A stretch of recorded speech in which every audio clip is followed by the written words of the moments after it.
আপা আমারে কইলো বাচ্চা হইতে দেরি হইব। আমি কইলাম এত ডাক্তার থাকতে দেরি হইব কেন? প্রয়োজন হলে আরো 2-3 জন মিলে চেষ্টা করেন। আসসালামু আলাইকুম।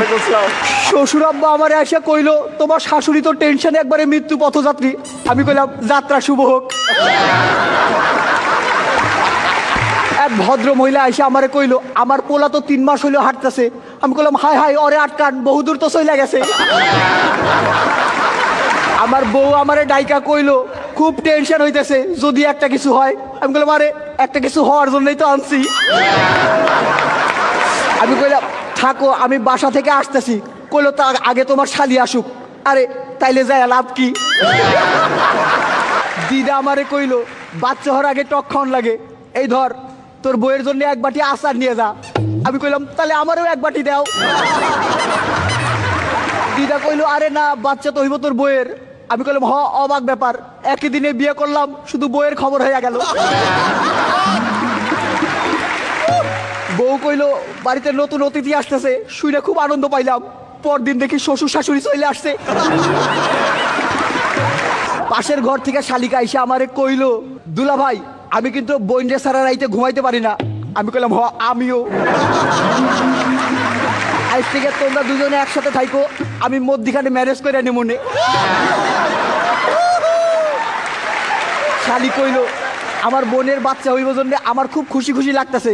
আমি কইলাম এইবার তোমার উচিত তোমার বোনরে খুশি করা। পরিবার পরিকল্পনার এক আপা আসছিল। আপা আমারে কইলো যে জন্ম নিয়ন্ত্রণের জন্য কোনো পদ্ধতি গ্রহণ করছিলেন কি? আমি কইলাম পদ্ধতি একটা গ্রহণ করছিলাম কিন্তু ওইটা নিয়ন্ত্রণের না। আপা আমার বউরে কইলো যে এই সময় ভালো মন্দ খাওয়া দরকার, আপনার কি খাইতে সবচেয়ে ভালো লাগে? আমি কইলাম ওই একটা খাবারের নাম কয়া দাও। ওইটা কইও না। আপা আমার বউরে কইলো এই সময় কিন্তু ভারী কোনো কিছু তুলবেন না। আমি কইলাম আমার ওজন খুব একটা বেশি না। আমার বন্ধু আমারে কইলো আমার শ্বশুর শাশুড়ি খুব খারাপ, মাসে 2-3 বার যাওয়া আসা করে।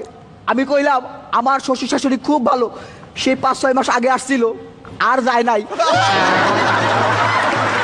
আমি যাই শ্বশুর শাশুড়ি কইলাম আপনারা বাড়ি যাইবেন কবে? কইলো নাতি নাতির মুখটা দেখে যাবো না।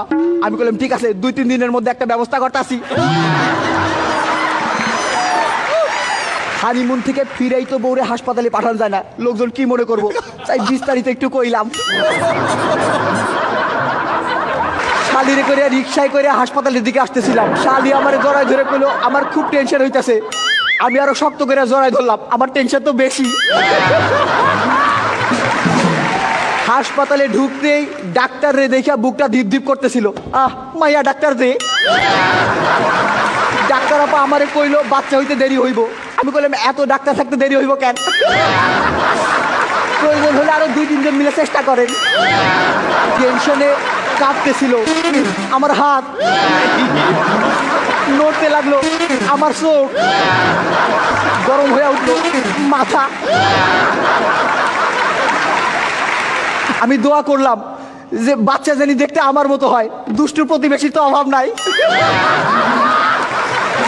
এমন সময় নার্স আইসা কইলো আপনার একটা ছেলে সন্তান হয়েছে। আমি কইলাম এত চেষ্টার পরে একটা? দাঁড়ান বউরে খবরটা দিয়ে আসতেছি। যাইয়া বাচ্চারে তো দেখে অবাক, এতদিন পরে হইলো তাও এত ছোট। এই বাচ্চারে পাল্টাই দেন, লিক হয়ে গেছে।